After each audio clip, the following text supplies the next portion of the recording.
What's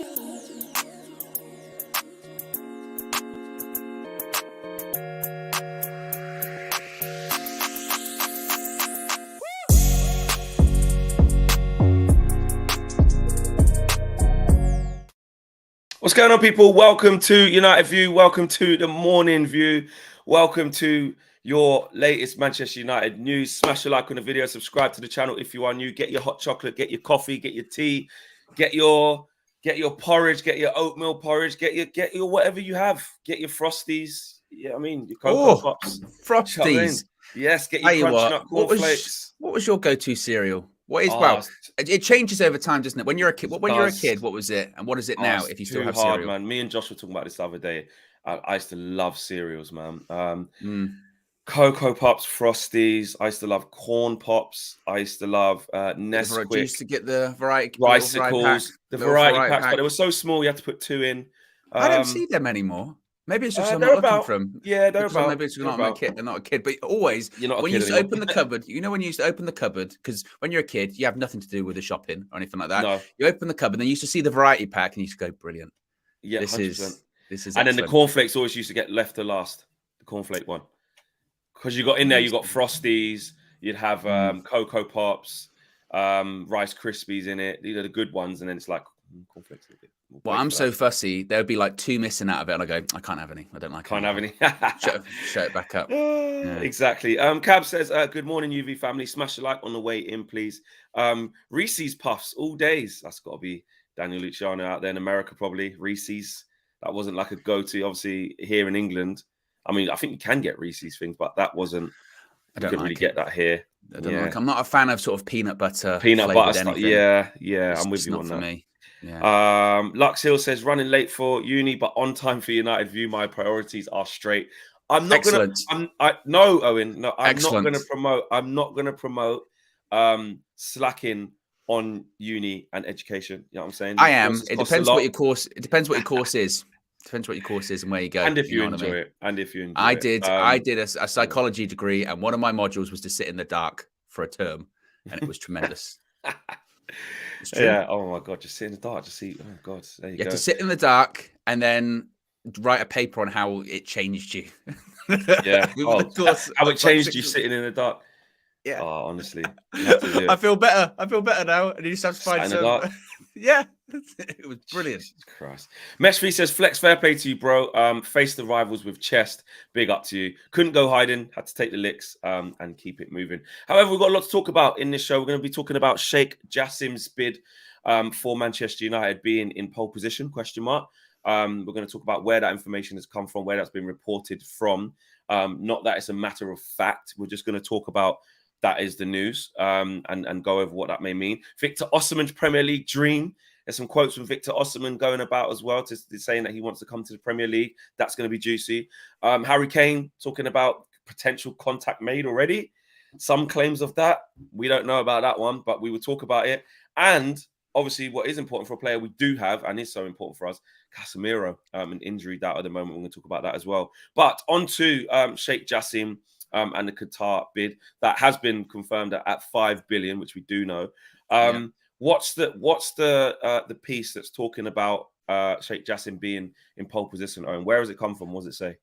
So the state of play, if you will, just in general, is that we're now into round 2, and it was reported last week that Sheikh Jassim, Ineos / Sir Jim Ratcliffe, and an unknown third party have been invited to Old Trafford over the next couple of weeks to have more in-depth talks. They're going to have a look at more in-depth financial information to make a more concrete bid for the club. So round 2 has certainly begun. And when it comes to Sheikh Jassim, this comes from Fabrice Hawkins, who's a journalist for RMC Sport, which is a French-based outlet, which of course would make sense considering, of course, the heavy Qatari influence in Paris for PSG. So they would have close contacts to PSG, therefore close contacts to any Qatari bid or movements. They're saying that Sheikh Jassim's bid to buy Manchester United is currently in pole position. Sheikh Jassim's final offer to buy Manchester United should be around 5 billion euros. The Qataris reportedly want to keep Erik ten Hag and achieve an ambitious transfer window. Sheikh Jassim's ambition is to make Manchester United the biggest club in the world without changing what works, like Erik ten Hag, whose work is valued. The idea of recruiting a major player per position is gaining ground. and then a bit more on this comes from Rob Dawson from ESPN, who are saying that Manchester United staff have been assured that there will be clarity on the club's ownership situation before the end of the season, despite concerns that the process has indeed stalled. The Rain Group, who of course are managing this entire takeover process for the Glazer family, have indicated the Glazers are still willing to accept a takeover of Manchester United by prioritizing offers to complete a full buyout. Now, going back to Fabrice Hawkins, he's also saying that according to several people familiar with the matter, if the Glazers have a desire to sell Manchester United, it can, quote, be done in 2 to 4 months. So that timeline keeps moving backwards and forwards, saying it can get done. Yeah, it does. And then it might happen at the end of the season. But according to, and I would say take it with a pinch of salt, because it's according to outlets in France, which are people close to the Qatar bid. So of course they're going to say, we feel we're in pole position. We feel we have the best offer. We feel like, it's fine. They feel certainly that they're in pole position, and a bit more, I guess, of the manifesto that, they would want to keep Erik ten Hag, and they want to build the greatest club in the world and get a player per position and have an ambitious transfer window. Yeah. Again, we will always report on what's out there. So, if Sir Jim Ratcliffe news comes out and says, this bid's pole position or there's a development here, we will talk about that. I think that's the first thing to say. I think it's very important when we've been reporting on the takeover that we actually have to explore all. And actually, at one point, that was one of the reasons why I think a lot of us were quite aggrieved with the scrutiny on one side versus the scrutiny on the other side of the bids. Didn't seem to match up. You want that kind of clarity, that transparency, and that equal and fair reporting on both. As it stands, this is the latest in the bidding process. The fact that they've put their head above the pulpit and Qatar seem to be in lead position. Look, I just welcome the process to kick on. I'm still stuck. I'm still not forgetting. Disgrace cheat should be a fine. When the phone used to go off at football or whatever, you get the fine jar. But yeah, I'm just in favor of the process continuing. It left a sour taste in my mouth.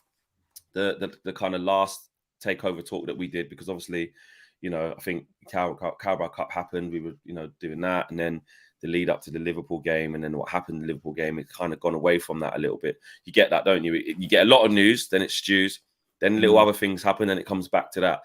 And I had a sour taste in my mouth at the last one we did, because that was more centered around the Glazers and looking about how they can stay and what they were exploring and different ways they could stay. They've been sponsored by the Elliott Hedge Fund, and it just didn't feel good doing that. But we had to talk about it because it's a possibility. And I'm not scaremonger, it still is a possibility.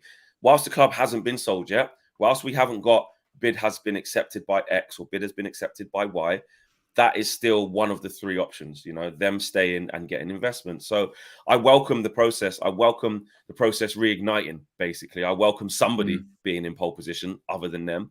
And am I concerned? Do you know what? I'm less concerned at the fact that this isn't going to get done by April. We've just gone into March now. This was exactly. It's not going to be done within the next 3 weeks, is it? No. We're already a week into March, so I'm less concerned at that, because actually, these things take time. This is a mammoth football club. This is going to be a record sale of a football club. It might even be the record sale of a sports franchise. I think it will be, won't it? Most likely. Well, they were looking for a world record fee. And again, this is part of it too, is that there have been, in the last few weeks, certainly a lot of conflicting information, a lot of back and forth of, lots of people were interested. Actually, not a lot of people were interested. They expected more bids. Actually, they got the bids that they expected. Or people aren't willing to go that high. Actually, people might be willing to go that high. Basically, as we expected, there is just a whole lot of posturing going on, because everyone wants to get what they feel they deserve. Everyone wants to get what they feel is a fair deal and a fair price. That comes to the Glazers, who want to get the most value for money out of all of this. This comes from the people buying it, whether it is Sir Jim Ratcliffe, he doesn't want to overspend. Even Sheikh Jassim, who's got, unlimited wealth, seemingly, and very, very, very, very deep pockets.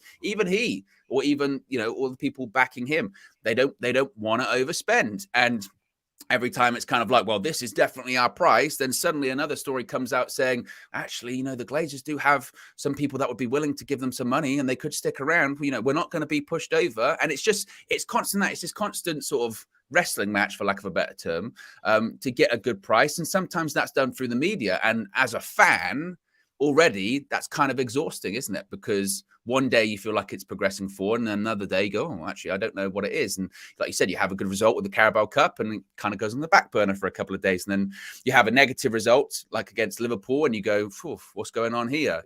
So this is just going to be it, I think. The positive thing is, I think if you take a step back, what we have seen over the last, particularly, let's say, month, 5-6 weeks or so, is that there is this sort of slow and steady progression moving in the direction of it being sold, with bids being submitted. Then there's sort of a bit of, sort of chaos involved in all of that afterwards. But then, okay, we're into round 2 now. People have been invited to Old Trafford. They're having a more in-depth look at financial information. Yeah. So they've been allowed the keys, haven't they? Exactly. That doesn't happen if you don't want to sell. Exactly. So it is moving in that direction. I don't think it's maybe as linear and as straightforward as we probably had thought it would be, or maybe we were even told it was going to be. Remember, again, to your point, we were told it's going to be done very, very quickly by first quarter of, and then it's like, wow, maybe the end of the season. Probably looks towards the end of the season, honestly. So it is moving in that right direction, which I think is the key aspect of it. But there will be this sort of, will they, won't they feeling, until the club is actually sold, there's always going to be an element of doubt of whether they're actually going to do it, because it's so unbelievable, isn't it? Yeah, you just can't believe that we're actually in this situation, and the fact that we, are potentially going to get new owners. But also, it was interesting how the conversation just shifted. It was, people basically ostracizing each other, saying, you should want Sir Jim Ratcliffe. You shouldn't want Sir Jim Ratcliffe. You should want the Qataris. Here's why you shouldn't want the Qataris. You should want the other American investors. Here's why you shouldn't, etc., etc. Then it was like, shit, the Glazers might stay. Actually, let's just get back to being an all-in-one camp again, and we want them out. So that was really interesting. And look, there's still so many opinions about. Someone just spoke about the overlap there. I haven't seen it, but they said they felt it was a bit anti-Qatari, and it wasn't a fair debate. I haven't seen it, but that's just an interesting thing I just saw there. I've also seen other reports that are, back in the sort of Qatari side of it, and other people are saying, but look at this, look at this, look at that. Why would you want Qatari owners? So look, I just think I want them to both be fair. I want them to both be vetted. I want their intentions to be made pure, and the right decision to be made with people with good intentions for the football club. Essentially, we don't have much influence over who's going to buy us. Like, the bids are the bids, and whoever, the Glazers will do what the Glazers want to do, probably accept the one for more money. They don't care where it goes. They just want to get. They will. Yeah, exactly. Probably they will. They will. Yeah, they just want the most money, or manage to stay and get more money. Basically, look after themselves like they've ever done. But yeah, for me, I just want to see the process continue. Do you know what I mean? And it's good, and it's going to be frustrating. And I think that's the key thing. It is going to be frustrating. Like, as you said, there's a lot of money on the line for a lot of people. And when you're talking about this level of wealth being on the line, or this level of finance being on the line, it gets very messy. It gets tactics start getting thrown out there. And, even like I said, from the Glazer point of view, as we have said before, in an ideal world, if they could find a way that they could stay and take dividends out for 10, 15 minutes, 15 more years, they would take that option. I know people would say, 5 billion up front, they would take that. But they got to divide it up a little bit. They don't all get 5 billion. So they'll still be, even until the day that they sign on the dotted line to sell the club, they will be looking for avenues in which they don't have to do that. And, even the subplot of who is this mystery third bidder that's also been invited to Old Trafford. Yeah, we don't know. And what's going on with the stock price? Because 2 weeks ago it was really high, and now 2 weeks later they lost like billions of dollars off the valuation. And again, the stock price is almost the perfect reflection of this entire process at the moment. Shoots up really quick because everyone goes, it's going to be sold. Goes back down because they go, we don't know, actually. It might not be. And maybe I'm sure when those reports came back out going, they've been invited for round 2, it probably went, go up a little bit again because it might actually be sold. That reflects the uncertainty going on at the moment. So let's just get to the end of the season. Yeah, Flex. Aminor has a question for you. And hope. Go on. Aminor has a question for you. Owen, would Sheikh Jassim prefer Liverpool over Man United now?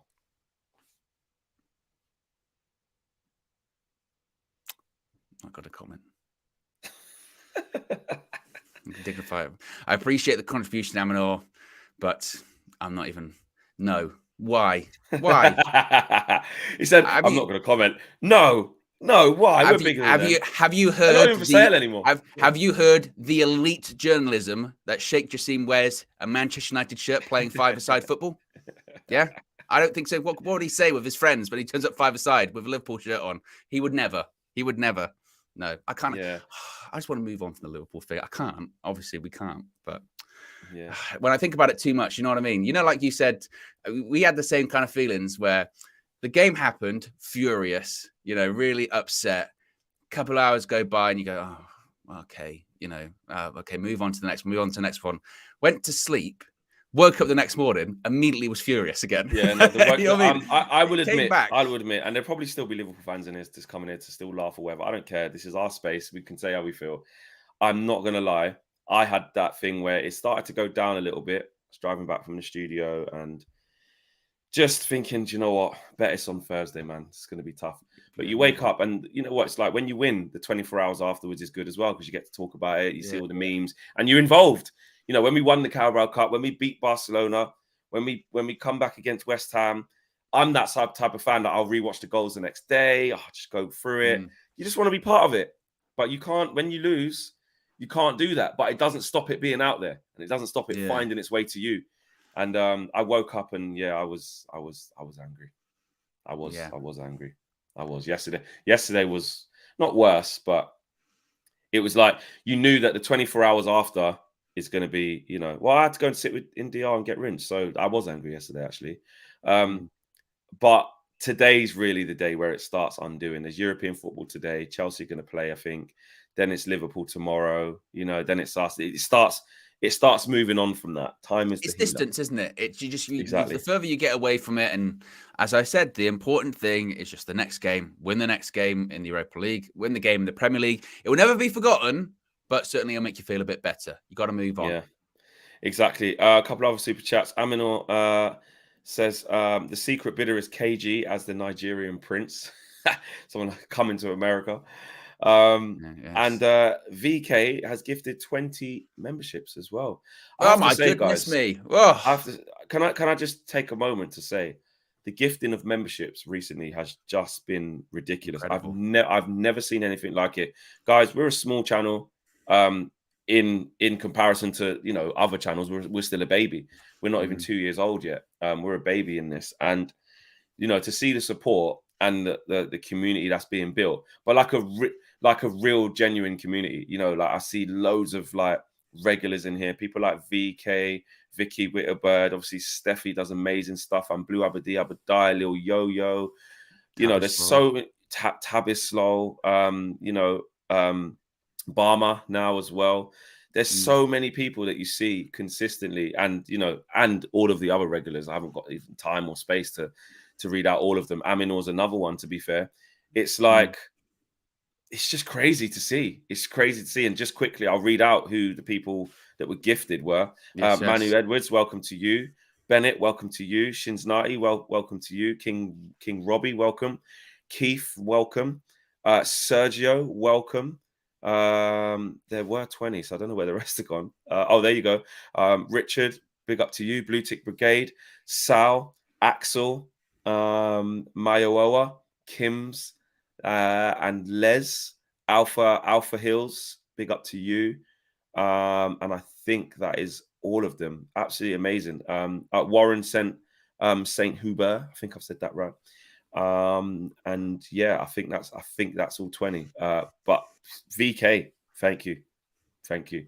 Yeah. And Yeah, when it came to really the great. memberships, by the way, as well, because I remember when we were talking about this, remember when we sort of started the membership thing, we didn't want it just to be like, you didn't, obviously it's amazing for the support. We wanted, like, you want to get value for what you're getting, you know what I mean? Want to make sure that you have, all of the perks, all of the behind the scenes stuff, all of the UV Raws, all of the Q&As and blah, blah, blah. And you should see the amount of time we have spent discussing about more stuff that's going to be coming soon when it comes to it. You know what I mean? So, yeah, really exciting. And like, I remember even having the conversation of, but does anyone even going to really want to be involved? I If know. you do it, you know what I mean? I know. And now we've got over 300 members. It must be now easy. Something like that. Yeah. It's Something incredible. like that. Yeah, it's absolutely insane. So that is down to you guys. And when I started this channel, I had no idea the sorts of people, this guy to my left included. Well, he's actually to my right, but this guy included. KG, look at all the people that we've got involved now, finding, coming across people like Marcel just randomly at Southampton away. If I tell you the story about how Mina got involved, this girl just would not take no for an answer. She sent email after email, honestly, to the point where the emails I couldn't get back to her just through being busy. And then a mutual friend reached out to me and said, my friend Mina. And I went, oh my God, this girl, she just won't go away. And look at the persistence. DJ, first met DJ just when I was on United Stand, and I used to do Instagram lives on United Stand, and he just popped up and just spoke quite well. Steph, she came to the 100K party by herself to say, I always watch it. I had to be here. My friend dropped out, but I still came by myself. Haley, she it was a home game. Home game, yeah. And again, she just kept sending emails to the point where I think Josh sent it over to me because I didn't see it. Everybody, Paolo, same thing. People just kept, I think I met Paolo on a Portugal watch along for something else, and he just said he's a Man United fan. So look, the list goes on. Micah, Josh used to teach him dance. Everyone's got their origin story. Everyone's got their origin story. Cam, what's Cam's origin story? I just see him at a game, I think, and I just sort of thought he spoke really well. You saw him walking down the touchline. Yeah, I think I just saw him with a clipboard walking outside Old Trafford with some cones.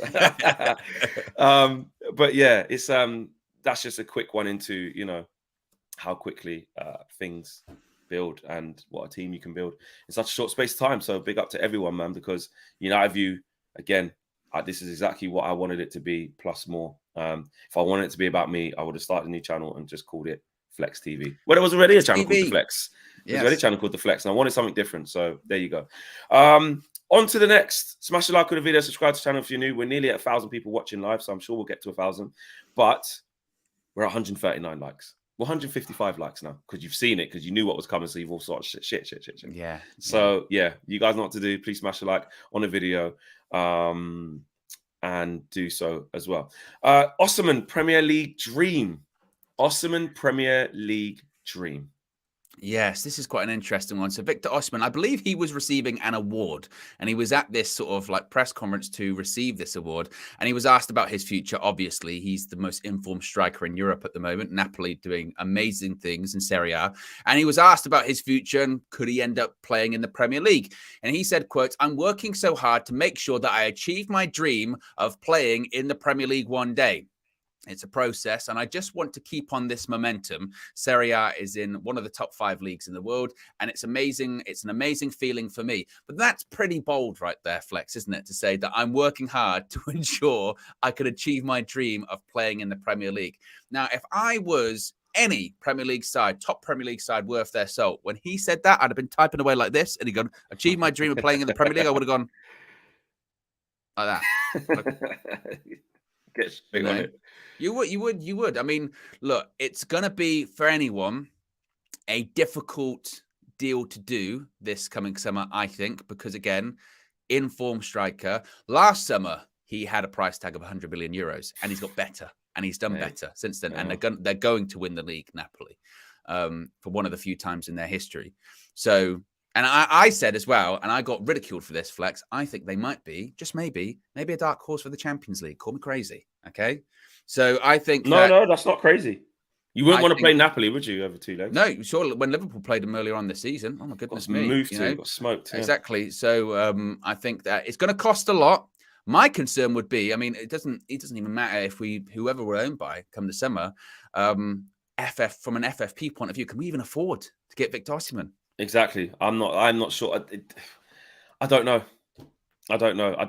I think we always think, we can go and get these players of 100 and whatever million, and actually, the truth is, recently we haven't done that. Getting a player of like 100 and what's our record? Is it still Paul Pogba?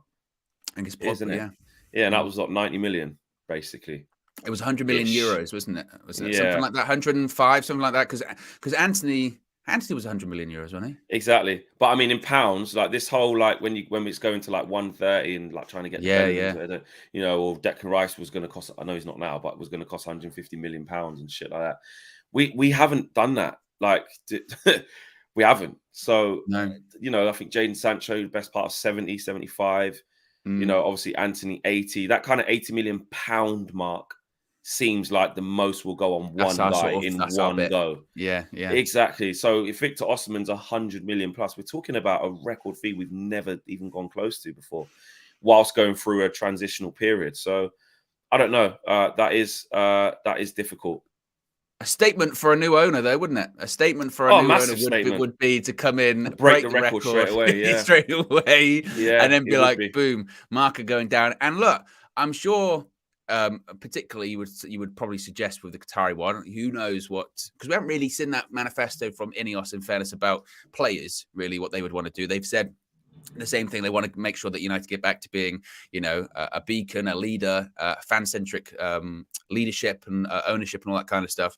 But the thing that came out yesterday from the Qatari bid was that they were looking to basically sign the best players in the world, which, to be honest, you could argue isn't really sort of the Man United philosophy. It's not really our philosophy to be like Galactico signings, really. No, if anything, that's what kind of hurt under Ed Woodward, is that he tried to do that. Remember the team? You look back on that. Remember that team in Van Gaal's first season, and you look at some of the players. To assemble with the Avengers.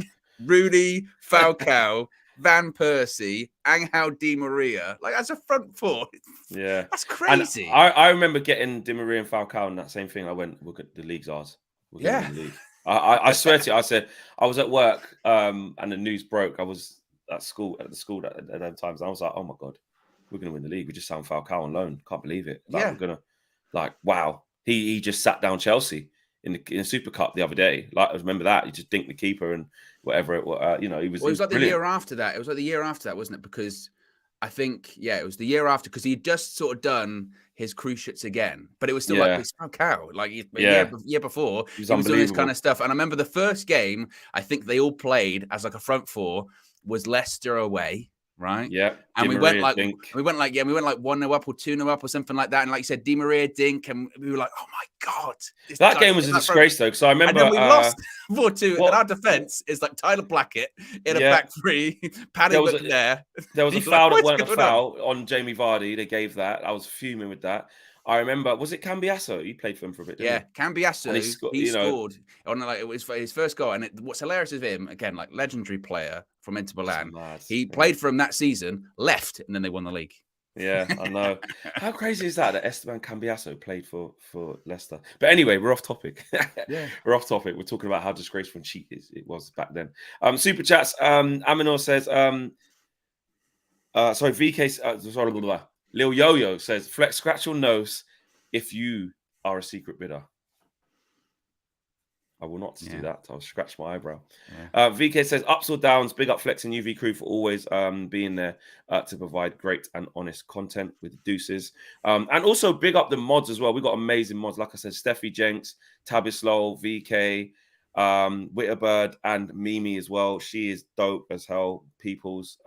We've got so much people who do great stuff. So yeah, big up all the mods as well, keeping everything in order. They also contribute, as well as all of the members and all of the contributors to the United View.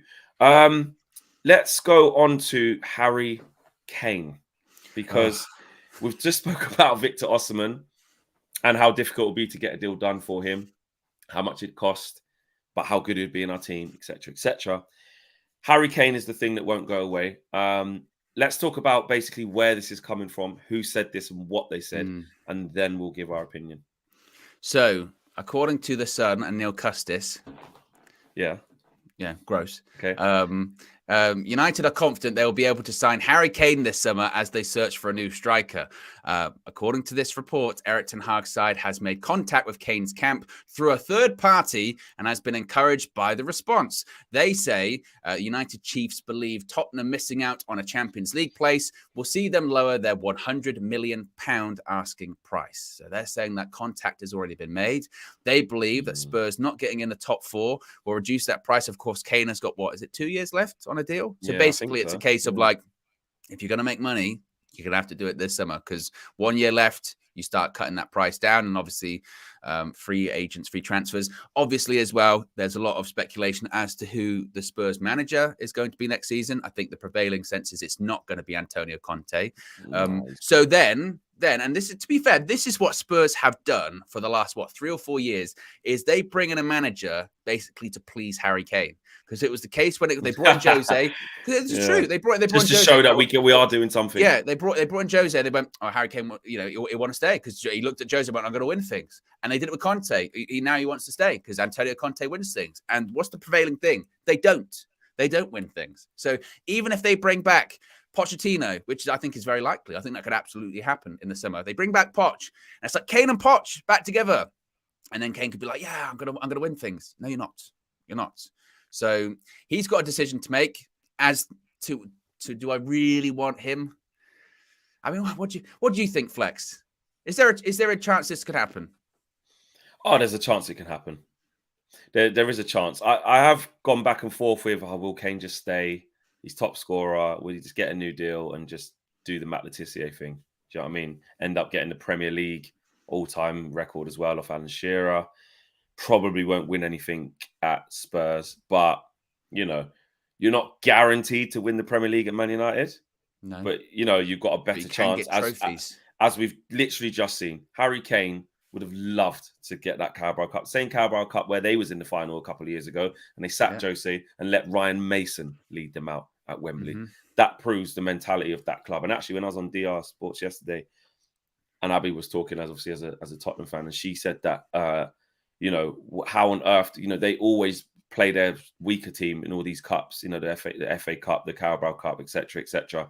How on earth does a club who doesn't win a damn thing in nearly 15, 16 years, probably longer, get to choose rotate. That and rotate like some more, where you get Man United, who are literally playing Casemiro and Martinez and Bruno and all these players at home against Reading, like to make sure we win and get trophies. Like, so you could look at it two ways. You could say that Harry Kane is a Tottenham legend, so therefore his mentality to win and his desire to win trophies probably wouldn't be the top of his list. Otherwise, he would have not been there for ages.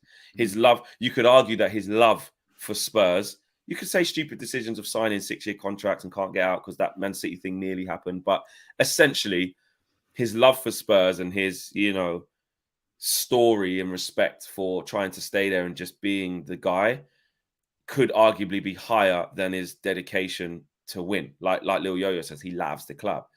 But I think, again, another disappointing season where they don't make the Champions League, even though they made it last year.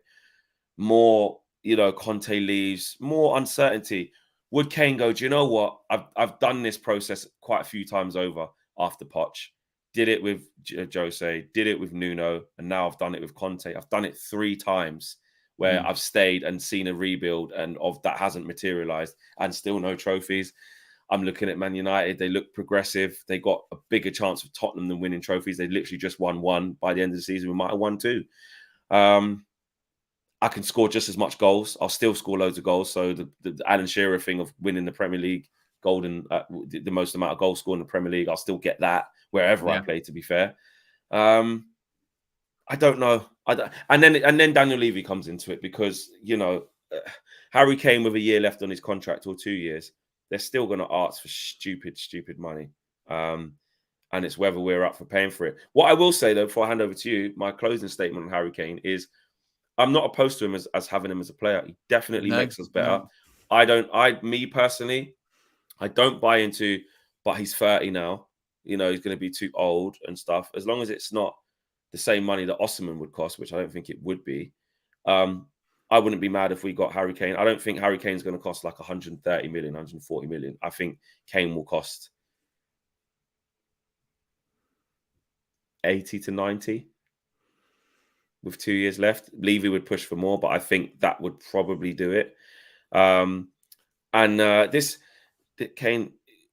Kane's injury history is competition for Martial. And that's what I mean. I've said about that myth before, that he's always injured and this ankle thing, but he still played over 30 games pretty much every season. You know what I mean? He plays a lot of games and even and gets loads of goals. Even with that, you would go, okay, even if that was accurate, which I'm not sure it is when you really do compare it, you go, if he was out of action for as long as Anthony Martial is, and he's still the record goal scorer in Spurs history, it's going to break the Premier League record. And he's not out as much as he's exactly. This is an interesting one here, because Lux Hill, just quickly before you go, Lux Hill says you'd take a no longevity signing over a young up-and-coming striker. The reason why I would, you can't do that in every position, and you can't have a squad full of that. But Casemiro is a prime example of that. I think there's certain areas of the pitch where you can afford to have the player who's been there, done it, and ready to go now. The whole point of building a top squad is to have a mixture of everything. We brought in Martinez, he's young. We brought in Anthony, he's young. We brought in Malacia, he's young. But on the flip side, we brought in experienced players like Eriksen, who's been there and done it. And look what Casemiro has done and been there and done. And I think Kane is a top-end picture of the player. You are getting guaranteed now. Guaranteed now. The same way that Casemiro, we're not saying, but Casemiro's too old, we shouldn't have got him. We're just talking about his impact and how good he is and how good he's been for us and helping us win now. Kane can keep being at the top of his game or scoring loads of goals for like the next 3 years for me. And 80 million, 90 million for 3 years of Kane just scoring loads of goals and helping us being the icing on the cake while we improve in other areas. I'm not against that. Obviously, I want Victor Osimhen. I love Osimhen. I think it'd be a wicked signing. But I'm not going to be like, Harry Kane's too old, we shouldn't spend the money on a proven goal scorer who's going to make us better instantly. There's been a tweet from Kave Soloko in the last couple of minutes. And no, it's just one of those. Manchester United believe that they have the money, the resources, and the confirmation. Cesc Fabregas. Big up Kave. I actually really like Kave as well. He's good.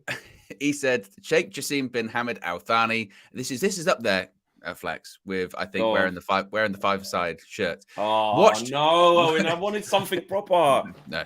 Watched Manchester United lose 7-0 to Liverpool on TV. He still wants to buy United. He still wants to buy United.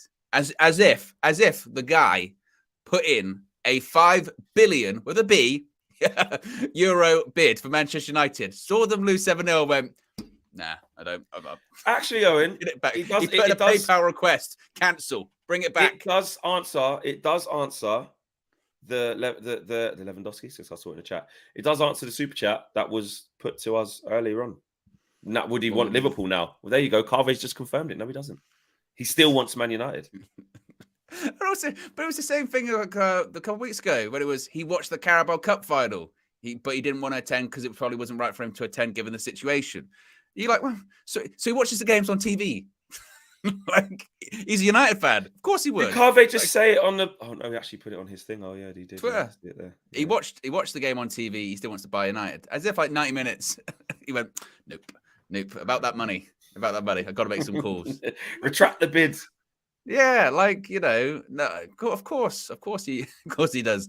When it comes to the Kane thing, look, what I will say is I need to apologize to one Marcel. That's who I need to apologize to. Okay, fair enough. Because Marcel, I won't go too far, but I'll say that he was beating that Harry Kane drum for a while, and I told him he was ridiculous and he was crazy, and I laughed at him.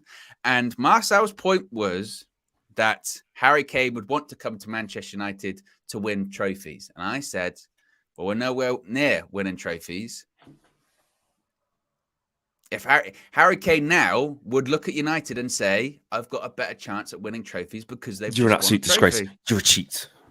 Now, maybe I can't see what Marcel can see. I mean, to be honest, this is a guy, Marcel, who doesn't believe in time. So, I'm the crazy one. That doesn't, we can't see through Marcel's eyes. This is what I'm saying. And sometimes He gets things right, and I will credit him for that. And I will apologize and hold my hands up because I'm not too proud. I'm not too proud to hold my hands up and say that I was wrong. Well, here's one for you, because what's happening now is he's on the Mbappe thing. You know, I've been taking him out, going to places, and in, you know, public spaces, he's telling people that, you know, don't all right, you watch. We will get Kylian Mbappe. He will come to Manchester United. He is sure that he will end up here at some stage. And I was like, listen, we're not. Stop being silly. But you know, honestly, though, you say thing is though with that is that that's not even impossible considering it's not impossible. What could happen. Yeah, that is not out of the realm of possibility. Think about it. If let's say the Sheikh Jassim bid goes through, right?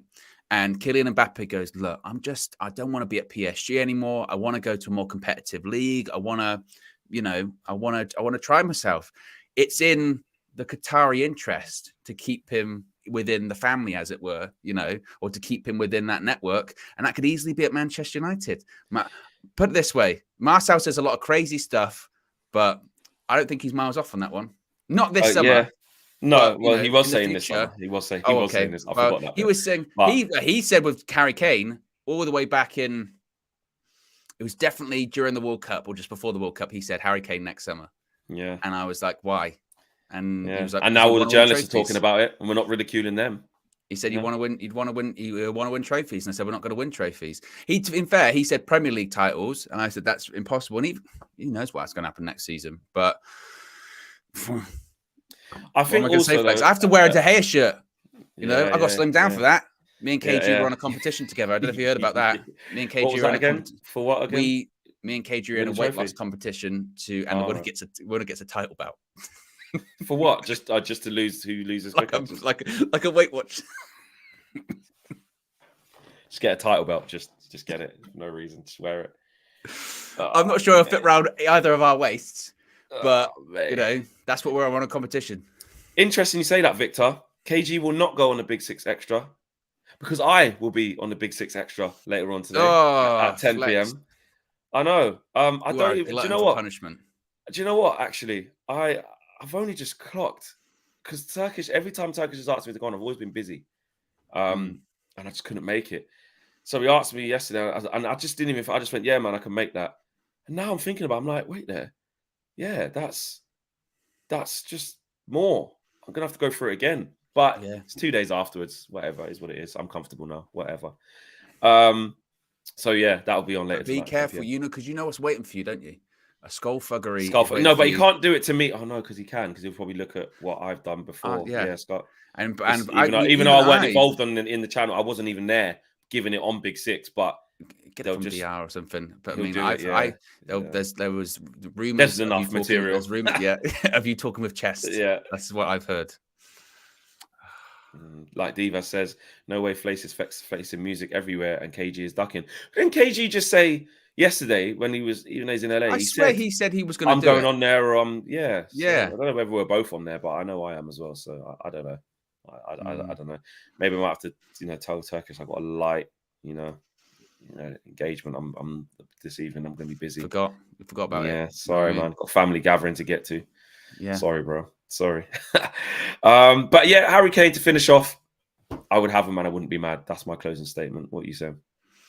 No, I would have. If we signed Harry Kane in the summer, I wouldn't be against it at all. I think that we have seen in the past that those kind of signings can work in the same way that we've seen that they can't work, that they come and it is too late and it's too much for them.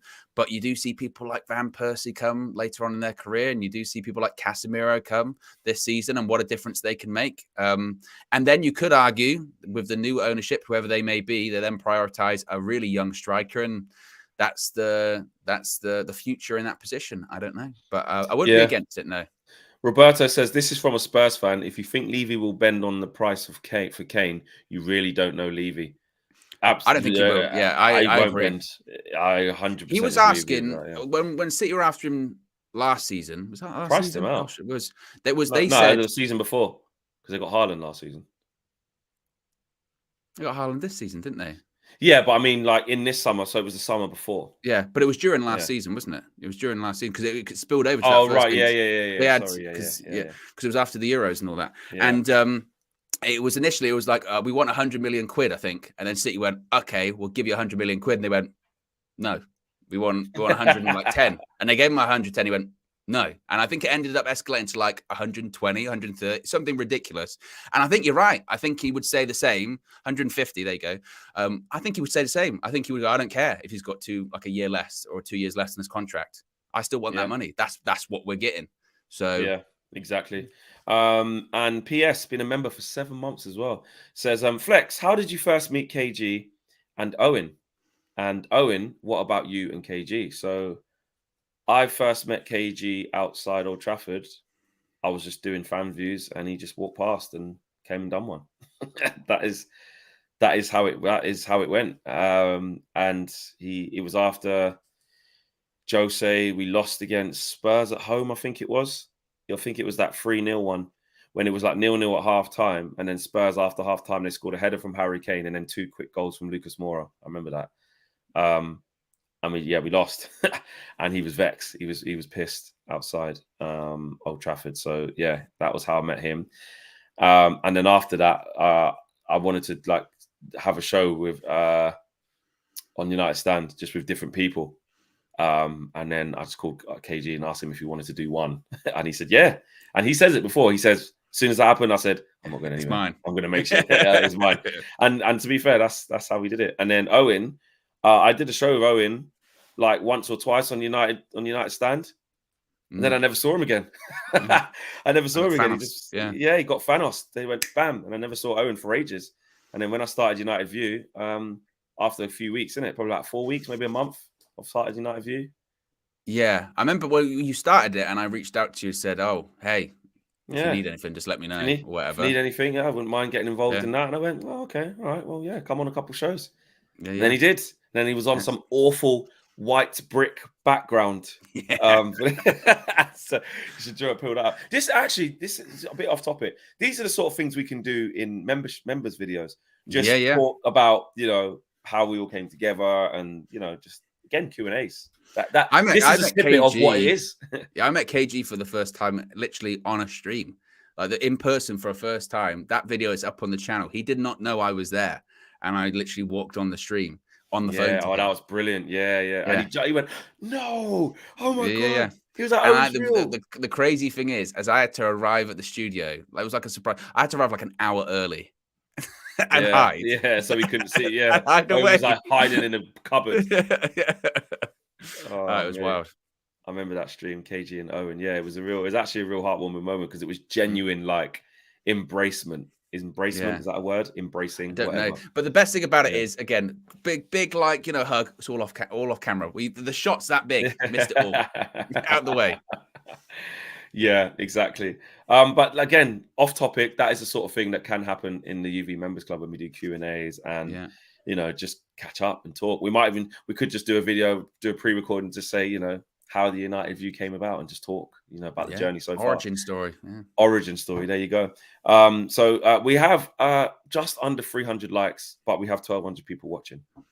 Guys, come on. Let's get to 500. Can we get 500 likes, please? Let's do that. We just told you a story about how we all came together. How amazing was that? That doesn't, make you shed a tear this morning, make you the old pinch, put the head back, then I don't know what will. Why would you do that? Why would you pinch your nose into the back? That's it. Don't pretend you got a nosebleed in it. Just put your nose, but really it's crying. So it's just that stops you crying. Oh, to hide your crying. Yeah, to hide your crying. Yeah. Why would you want to hide your crying by pretending you've got a nosebleed? I don't know. I've always thought that one, but I just think it's just a way to dodge it, just to move the conversation over. Because then it goes I'm not crying. I'm bleeding. Yeah, because it will go to because what it will do, it will go from getting the piss taken out of you to sympathy, to empathy, to help. There's no blood. I'm all right, actually. It's all right. I think I'll be fine. I don't know about you. I would score people that if they got a nosebleed, people would take the mick out of them regardless. Be the same. Yeah. They'd be like, that guy gets nosebleeds all the time. What's going on with him? Yeah. Or there's like the whole cutting onions thing in it. But if you're not actually cutting onions, then you can't really. I hate onions. Oh, I love onions. Casemiro injured out. Yes. So this comes from Rob Dawson from ESPN. What a segue. Manchester United midfielder Casemiro will be assessed by medical staff ahead of the game against Real Betis on Thursday after he picked up an injury against Liverpool. You did see that in like the first... He didn't look right. He didn't look right.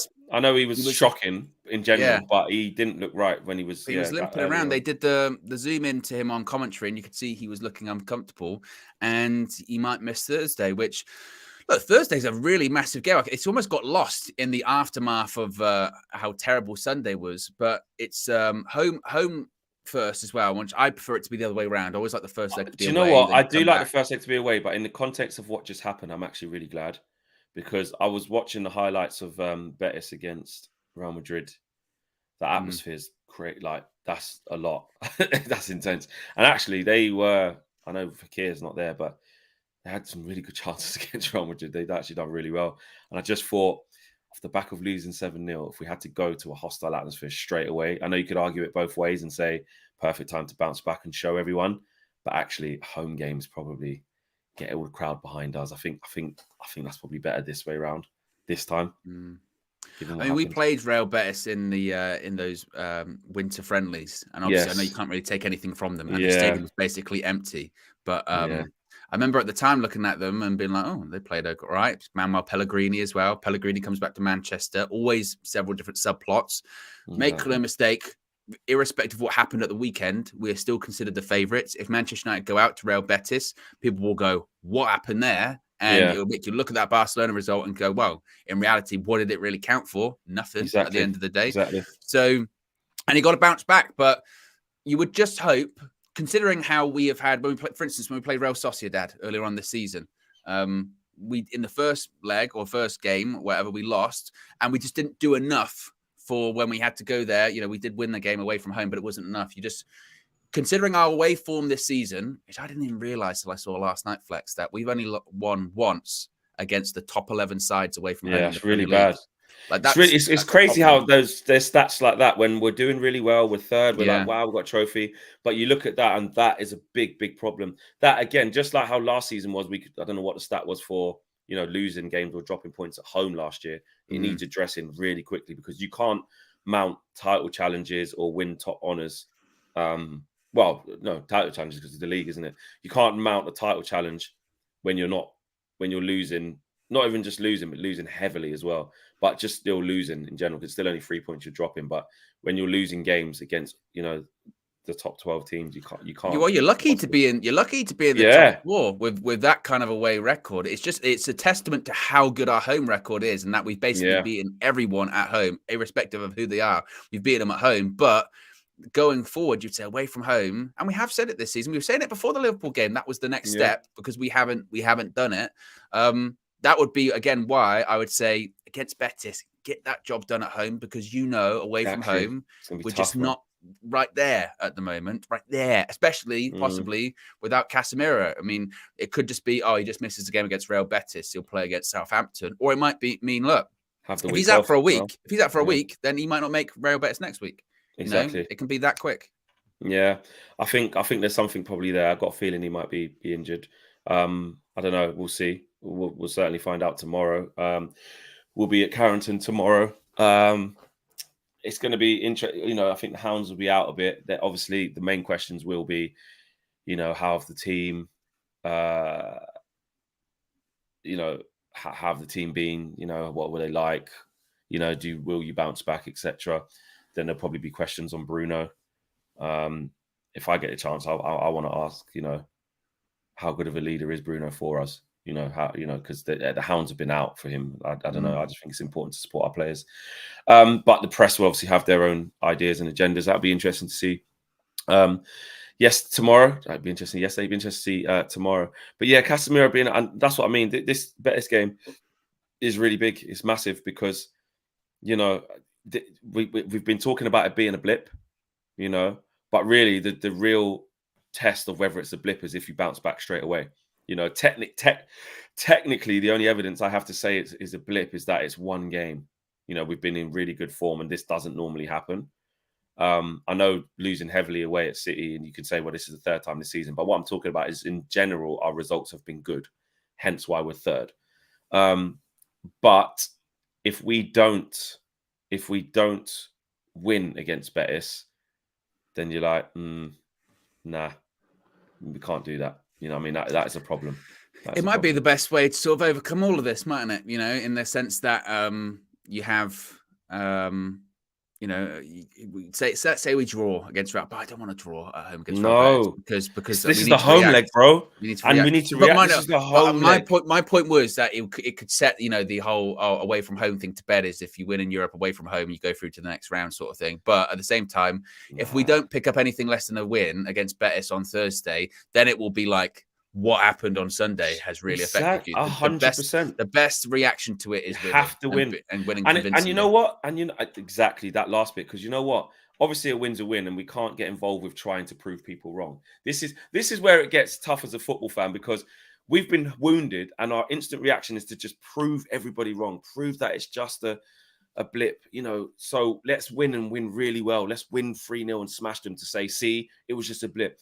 But actually, we can't even concern ourselves in trying to prove anything to anyone apart from ourselves. Just win the game. Win the game and get a positive result going through to Betis. Even if it's narrow, I know if we win 1-0 by a penalty, and you know, they had a chance to be like, that wasn't convincing. But a win's a win. Yeah. A win's a win. And, you know, same against Southampton. They're bottom of the league fighting. Look what Bournemouth done to Arsenal, you know. Again, if we scrape through, it's like, I know Chelsea not Chelsea at the moment, but Southampton went there and won. You know, we didn't do that this season. Exactly.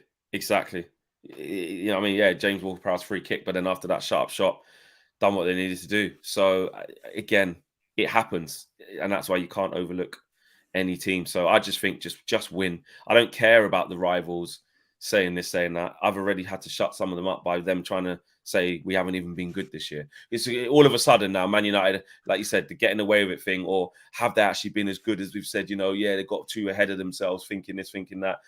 In terms of the title talk, you can say we've got a bit ahead of ourselves, which was why we were so reluctant for so long to even go there. I admit that one. But to say that we haven't been good and we haven't turned it around is just hating, and it's just lies, and it's nonsense, and you just and because we've lived through that, like, not to disrespect him, but for like in Ole Gunnar Solskjaer's reign as United manager, we 1,000,000% saw games that we were getting away with it, that we would win, and you would go, I tell you what, we weren't good that day. I remember saying at the start of last season, when we won a couple of games or we drew a game, I remember having these conversations with you saying, the wheel's going to fall off soon because we aren't playing well, whatever.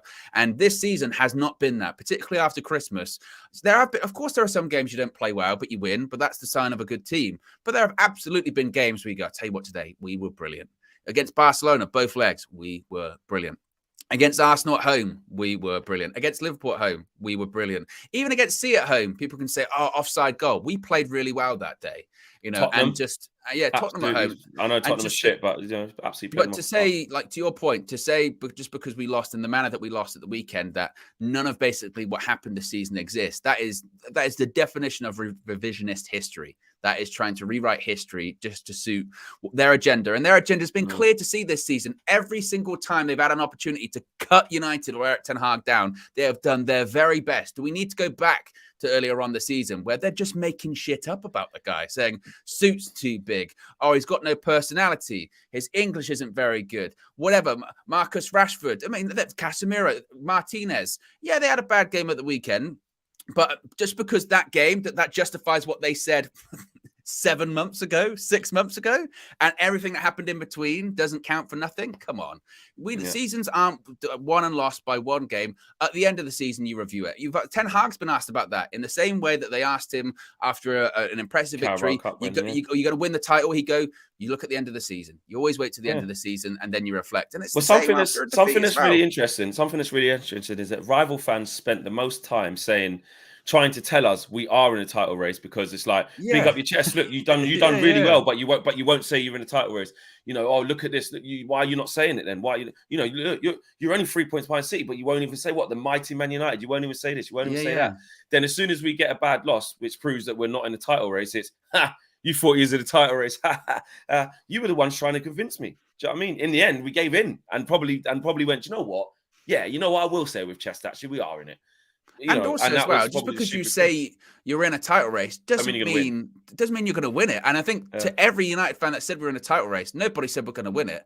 They would just say, you know, we were 3 points behind City. Are they in a title race? Yeah, then I guess we are too. It was more of the exactly. Yeah, exactly. It was by maths. But yeah, but like, no, okay, yeah, cool. Like, you know, you're happy. And the laughable thing is people trying to mock us for saying we're in a title race that also are not in a title race and never were this season as well. Make no mistake, Liverpool fans trying to give a shit, going, see, you said you're in a title race. You're not in one either. Chelsea fans, you spent nearly £1 billion and you got worse. How is that even possible? How is that possible? That is difficult to do. I saw Roy Jennings said it the other day. He's spot on going, you know, that's like impossible to spend like £1 billion and actively get worse. Spurs trying to take the piss. Are you kidding me? What have they won ever? Like, let alone this season with Conte. They got better when their manager wasn't in the country. How crazy is that? but they're mocking us. Hey, they want the manager out who isn't even there. Their manager got nominated for Manager of the Month where he was in the country for one game. It was the assistant. And the funny thing is, like I said, Toby was in my mentions. Big up tap in, Tobes. Big Spurs fan. I said, you don't get to message me. He was like, it's 7-0. Everyone can. I said, no, there's a cut-off point. And the cut-off point is Spurs. You don't get to laugh at anyone for anything at any time in your life. You're Spurs. Like, even in this, we got a 7-0 or whatever. We've still got a trophy this season. Like, we had a 6-year wait, you know, which for us is disgusting. For you, 15 years is normal, so you're used to it. But you want your manager out every single week, every single game. Actually, after Wolves, I saw his stream. Get them out. Get Sinelli, whatever his name is, out. Get Conte out, who's not even currently there at the moment. Get Levy out. Get them all out. That's what you do every single stream. And you have the cheek to message me because my team took it out. Nah, yeah, or like there's a cut-off point. Man City fans, Arsenal fans, cool, and Liverpool fans because they actually did do it. They won. Chelsea and Spurs, get the hell in the bin. There are two teams that are not allowed, and them two, they have been the biggest disgraces this season. Even Liverpool have fallen off, but managed to start coming back into it. So you can say, and they've proven that they can do it. I've even seen Newcastle fans trying to give it big. You go, wait a minute. The side that lost 7-0 is the exact same starting 11 that beat you 2-0. Yeah. So what does that say about you if you're trying to give a shit? And again, we beat you like in your cup final. Literally in your cup, in your we're a big club now. You got done 2-0 and didn't lay a finger on us. So again, Newcastle fans are weird as well. But look, it is football fandom. This is what it is. We get tribal about our clubs. I feel better now. We just give it. Yeah, you've had a little release. There you go. Yeah. So yeah, there you go. Smash the like on the video, guys. Subscribe to the channel if you are new. It's been a good show. It's been a great show. I will say, I'm going to be deadly honest with you guys because I think honesty is the best policy. I don't know if there's going to be a Flex and KG show today. Oh yes. There should. I don't know. KG is out in LA, and I don't know whether he's he had his stylist come in yesterday to powder his head. We saw that. But I don't know whether the awards thing he went to was yesterday and he's flying back now today or something. I don't know, because if he is, then he's not going to be able to. If he's not, then we'll do it. So there may be a Flex and KG show today. I'm really sorry about that, but this is what KG does. I have to deal with this. He goes off, he goes and does things, and I got to sift through it and work out what to do. He's a difficult man to pin down. He's a difficult man. He is. So yes, there may be, there may not be, but you guys will know about it. Obviously, it will be scheduled in an hour before, so you will keep your notifications on, okay? Because there is a high chance that there will be a Flex and KG show as well. We are out of here, guys. Take care. We've got some great content coming for you guys. Like I said, we'll be up at Carrington, the open training session, be in the press conference. We'll see what the response is from the boys, and all of that leading into the match day for the comeback, the bounce back. We are out of here. Take care. Peace.